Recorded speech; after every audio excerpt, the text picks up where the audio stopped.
Alors bonjour, nous sommes au Grand Prix de Montpellier, nous sommes le dimanche, là c'est les remontées. Et il y a Rodi Roem, le champion du monde piste 1 8e, qui est venu nous faire une petite visite, qui est venu venir assister ses pilotes. Et on va vous faire une petite vidéo technique. Alors déjà Rodi, est-ce que tu peux te présenter pour ceux qui ne te connaissent pas encore? D'accord, ouais, je suis Rodi Roem, et je fais déjà quelques années dans le modélisme. Moi je suis à la base pistard, mais durant les années, moi j'ai travaillé sur les moteurs et les moteurs ça se fait pas que en piste, ça se fait aussi en TT. Donc en TT, moi je suis lancé aussi il y a quelques années et ça se passe bien et on fait des moteurs pour ça et voilà quoi. Alors Rodi, je rappelle que tu es d'origine hollandaise. Oui. Alors je sais pas si tu es toujours hollandais ou si tu as pris la nationalité française, je me rappelle Non, plus. je suis nationalité française depuis, ça va être là maintenant 25 ans. 25 ans. Et donc Rodi, moi je me rappelle à l'époque quand moi je lisais les magazines, j'allais aux courses, il roulait pour la marque Serpent.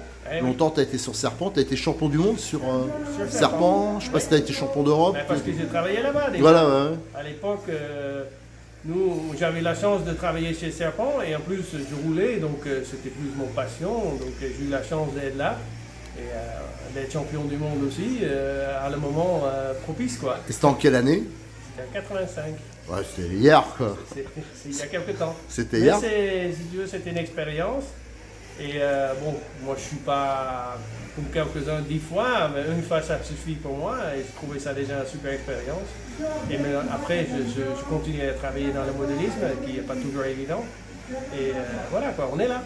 Donc Rodi, c'est aussi toi qui as créé la marque R&B à l'époque, tout ça. On a créé ça au début, après une aventure, mon première aventure, quand j'ai travaillé en France avec la société Parsec. La société Parsec, à un moment, ça allait moins bien, et donc je dis que je fais quelque chose moi-même cette fois-ci. Et ça, c'était RB. Donc RB, ça a duré 10-12 ans. Après, on a décidé, parce que ça commençait à être vraiment plus gros, et moi j'aime bien faire la technique, et pas forcément faire l'administration. Donc j'ai décidé de vendre RB pour rester dans mon parti passion, quoi.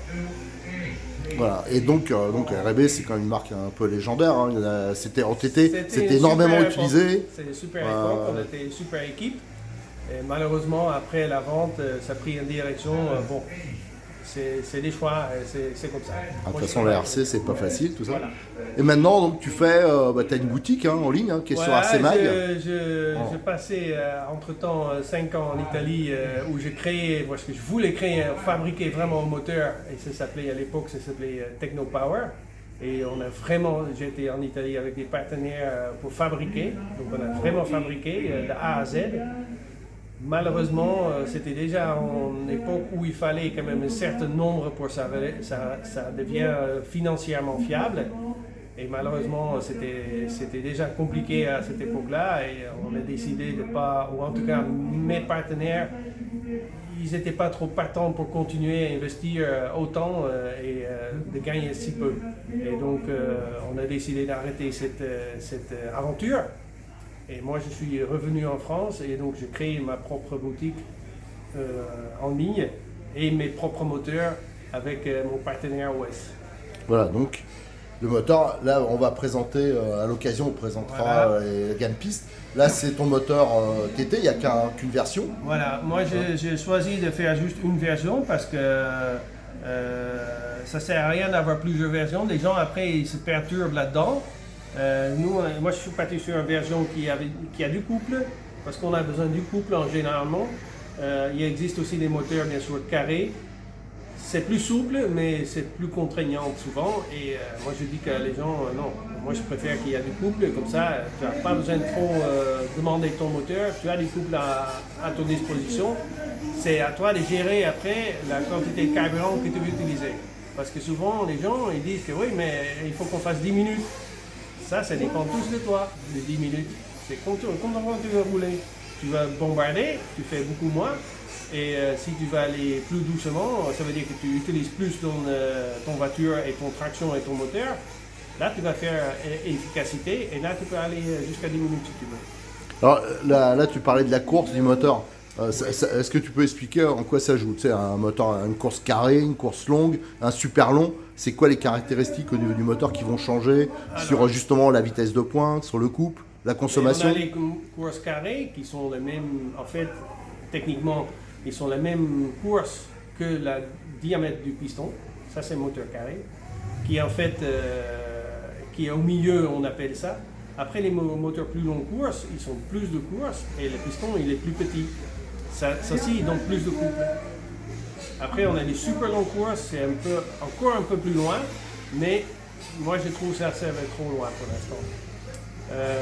On a aussi des moteurs super carrés, ça veut dire qu'ils sont moins de courses et plus de diamètre de piston. Ceux-ci, ils sont encore plus particuliers, ça donne encore plus d'élastique en fait. Ça veut dire que quand tu vas rouler, tu peux mettre du gaz comme tu veux, le moteur, ton voiture, il ne veut pas trop déraper. Par contre, c'est comme un élastique que tu roules, c'est pas très agréable. Quand tu veux piloter, tu préfères que quand tu mets du gaz, le moteur il avance quoi. Et la course, ça joue sur la fiabilité aussi, les moteurs, non? Pas trop? La fiabilité, surtout dans tes réglages moteurs. Il n'y a pas de contrainte entre un moteur carré et un moteur non, c'est pareil. C'est vrai qu'un moteur carré, ça veut dire quand tu as plus d'élastique, comme on appelle ça, le moteur il ne va pas tout de suite réagir quand tu vas avec du gaz. Il va prendre son temps. Et souvent, quand tu roules tout seul, ça se passe bien, mais quand tu es en compétition avec quelqu'un, c'est compliqué. Quand l'autre il passe toujours un peu avant toi, tu n'arrives pas à le rattraper, tu ne peux que le rattraper au freinage ou dans le début du cours, c'est compliqué à dépasser. Si tu veux dépasser, tu veux un moteur qui réagit tout de suite et que tu n'as pas trop de puissance à un moment que tes roues commencent à patiner, parce que quand ton roue commence à patiner, tu perds comment on appelle ça, l'efficacité et tu ne gagnes pas, tu n'avances pas comme on appelle ça. Donc là, ton moteur, c'est une course longue? C'est une course longue. Moi, je choisis pour une course de 16,8, qui est une course qui existe dans la gamme, dans la gamme OS. Et moi, je me suis basé là-dessus et je suis avancé là-dessus. Donc, dans cette moteur-là, j'ai créé mon propre vélo comme j'avais fait chez RB, parce que je n'aime pas utiliser complètement les mêmes produits que en fait OS. Et je choisis aussi d'utiliser un 5 transferts au lieu de 3 transferts. Est-ce que tu peux nous le démonter pour nous faire découvrir et surtout nous expliquer les modifications que tu as faites? Il y a très, très peu de modifications, mais on va les montrer quand même. Alors, quand on va démonter un moteur, je n'arrête pas de le répéter et j'espère qu'avec cette petite vidéo, les gens ils vont comprendre. En général, quand on démonte, on fait premier, on dévisse la bougie. On dévisse la bougie. Pourquoi on dévisse la bougie? Parce que les bougies ils sont coniques. Et en fait, quand tu visses la bougie, la chambre de combustion qui est assez, comment on appelle ça, précis dans le cylindre, il s'adapte un peu, il s'expande un peu. On parle de microns, hein, on ne parle pas des dixièmes. Mais il s'expande un peu. Quand tu ne le dévisses pas, tu as des difficultés d'enlever ton chambre de combustion. Et beaucoup de gens, ils forcent un peu. Et en fait, qu'est-ce que tu fais là? Tu t'enlèves la précision. Donc quand on démonte un moteur, aussi très important, on travaille proprement. Ça veut dire qu'on ne va pas le faire au milieu du piste avec la poussière. Et, si tu veux avoir une poussière dans ton moteur, dans ce cas-là... Et de bons outils. Oui, proprement. Il faut essayer de travailler proprement. Ça ne sert à rien d'ouvrir ton moteur au milieu de la piste s'il est cassé. Hein. Il est cassé, tu le fais chez toi, calmement. J'en profite pour montrer la boîte. Voilà. Tes moteurs. Vous voyez, nous on a déjà sur la partie avancée, on fait le... Donc là, vous voyez que là, il va aller facile. Hop, on la lève. Si la bougie est serrée, il va beaucoup moins facile. Donc, vite fait, on fait la bouchon. Aussi là, pour le démontage, toujours croisé. C'est comme on serre, on croise les vis. Et comme tu démontes, tu ne fais pas la même chose. La première partie, c'est pour avoir aussi le desserrage qui bascule pas, comme on appelle ça.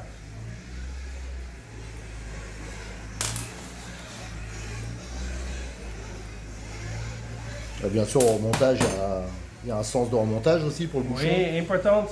Avant que tu enlèves le bouchon, on monte le Au piston. point mort haut. Pas forcément au point mort haut, mais on le monte. Pourquoi on le monte? Parce que il y a une encoche, le piston il va descendre. Donc, on va le montrer. Quand on va descendre le piston, vous voyez qu'il va arriver. Il va arriver. Là, on le voit bien. Ouais. Donc si bien sûr que tu es en bas, tu vas tirer dessus, tu vas On le va casser. casser la jupe. Voilà. Il y a beaucoup de magasins d'ailleurs qui ont souvent des retours et disent « Oh, ben moi le moteur d'origine, la jupe était cassée. Voilà, Oui, mais voilà. c'était ce qu'ils ont voulu Donc, démonter. la petite truc pour enlever Là, on la le voit bien. chemise. Ici, la saignée. Pour enlever la chemise, on peut utiliser les raisons. Oui, elle est déjà enlevée. Donc, tu vas monter donc la chemise et tu peux lui donner un coup de main si tu veux. Moi, je le fais en général main, mais j'ai des conseils pour ça, c'est qu'il ne sait pas faire, pour le monter. S'il force, utilise les raisons. Voilà. Là, on est sur la partie chemise. Les gens ils demandent beaucoup, mais qu'est-ce qui se passe-t-il là? Pourquoi on voit les espèces de traces noires? Hein, tu le vois? En fait, qu'est-ce qui se passe? Ça, c'est une électrolyse qui se passe entre les différents matériels. Comme par exemple le laiton et l'aluminium sont deux différents matériels. Il y a une électrolyse entre les deux normalement. Et avec certaines huiles, ça peut tracer un peu. C'est pas grave du tout. Hein? Il n'y a pas de panique là-dessus. Donc, 5 transferts, tout simple.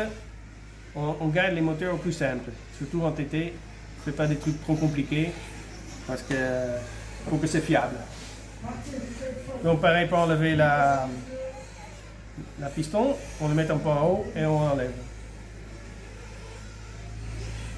On peut rappeler qu'il y a un sens de montage aussi. Hein, Il y a un sens de montage, souvent on peut le voir déjà, il y a la jupe bien sûr, il y a un côté, mais si pour la bielle, il y a toujours le partie chanfreiné qui est à ce côté-là, on le voit, chanfreiné, qui va à le côté de vélo. Parce qu'il y a sur le menton toujours un petit arrondi. Donc pour ça, on a le chanfrein. Et donc là, c'est un piston simple. Il n'y a pas de. Ouais, On ne fait pas des trucs les compliqués trous, en TT. Ça ne sert à rien de faire des trous supplémentaires. En TT, il faut qu'il y ait une fiabilité, que le moteur il fait toujours pareil. C'est ça qui est important. Donc, le vélo, tic, on enlève facilement. Bon, là, on a le vélo avec mon propre, comment on dit, Traitement. le traitement bien sûr pour que la durée. Et mon dessin que moi j'ai fait sans les poids en plus, qui pour moi il peut toujours sortir si tu veux. Donc, je préfère ne pas utiliser. Là on a fait le dessin comme moi j'ai préféré et nos amis japonais ils ont fait comme je voulais. Pas toujours facile, ça prend du temps avec eux. Hein. Et Donc, la fameuse patte exploitante rouge là, aussi. c'était. Hein? C'est qui le premier qui a mis la patte rouge dans Oh, les- je crois que c'était JP qui a fait ça. Ah, JP qui a fait à l'époque, ouais, Jean-Paul Jean-Paul. à hein. l'époque. Oui, c'est vrai, oui. Mais en fait, c'est un peu une connerie parce que avant, on avait le problème pour l'usinage. On ne pouvait pas usiner correctement. Donc, on arrivait avec un plat au maximum. Donc, c'est vrai, ça faisait pas très beau. Et à un moment, Jean-Paul il a eu l'idée d'alléger. Il disait que j'allège, mais en fait, oui, on allège, mais pas la partie masse rotation. Mais il a allégé en fait pour mettre la pâte qui peut tenir mieux. Et c'est là, après, on utilisait la pâte. Et c'est vrai que la pâte, nous, on utilisait à l'époque du époxy, mais la pâte, ça va bien. Très importante avec la pâte, n'utilise pas des espèces de solvants. Tu l'utilises éventuellement pour nettoyer, mais après, tu le sèches tout de suite. Ouais. Baigne-les pas dans les WD-40, des trucs comme ça. Après, il se dissolve et il se barre. Et après, là, les conséquences. Après, ouais, ça va dans le moteur, mais c'est pas grave, tu l'enlèves. Il marche Ouais. toujours, hein. Ouais. C'est pas, ça va pas faire un moteur qui marche plus, hein. Ça marche, le moteur il continue de marcher, hein. Il n'y a pas de problème. Par contre, la pâte dans le moteur, c'est pas bon. Donc, une petite chose qu'on a fait dans le carter, on a fait comment on appelle ça, des petits travails supplémentaires dans le VSB 02. Et quand on fait le fameux démontage du moteur, qu'est-ce que moi je conseille toujours à les gens? On met le doigt et on sent si le roulement il est toujours bien lisse. C'est très important. C'est un roulement classique ou céramique? C'est un roulement acier. Céramique, ça fait la même chose, ça se dégrade aussi, seulement ils le sont moins. Et la différence, il est que quand même, quand ils grattent, tu les changes, les roulements acier, ça coûte pas très cher par rapport à un céramique. Le céramique coûte un bras et il faut quand même le changer. Donc, nous, on a resté sur l'acier, ça va très bien, ça dure aussi. Et encore une fois, ce n'est pas la quantité de litres qui va dire qu'il faut durer. Il faut que, si le roulement il peut avec 20 litres et il est encore lisse, tu le laisses. Tu ne le fais pas toucher, c'est tout. Par contre, il y en a quelques-uns qui, après 5 litres, ils grattent, on ne sait pas forcément pourquoi, mais tout le change. Très importante, ne laissez jamais du carburant dans le moteur après la course. C'est-à-dire, quand il fait froid dehors, vous arrêtez le moteur, il reste beaucoup de carburant dans le moteur que vous pensez, beaucoup plus. Donc, la seule manière à faire, c'est de vous réchauffer votre moteur, vous le chauffez bien, et après vous pincez, une fois qu'il est bien, vous pincez le durite jusqu'à les murs, et après tu l'enlèves. Le moteur il est encore plus chaud, il est encore chaud, tout ce qui reste encore dedans, il va évaporer normalement. Et tu as moins de problèmes de roulement. Très important. Si tu veux que ton moteur ait vie. Ou des réglages. Donc voilà. D'accord, après, je sais pas, au niveau carburant, toi tu connaissais du carburant ou tu as des conseils là-dessus? Je fais différents types de carburant, ça se passe essentiellement bien. Même les meilleurs carburants, si ça reste dedans et il fait froid et humide, ça oxyde quand même. Hein? Donc le carburant resterait un produit qui est un peu agressif. Donc moi j'ai vu les gens avec pas mal de carburant qui roulent. Moi je ne parle pas de trucs qui est vraiment meilleur que où ils ne vont pas bien. Pour moi ça va à peu près tous. D'accord, mais je te remercie et je vais te laisser aller soutenir tes pilotes. Voilà. Hein, il y en a pas mal dans les stands. On va dire moi bonjour. Voilà. Et ils ont peut-être besoin de toi pour que tu les soutiennes. Voilà.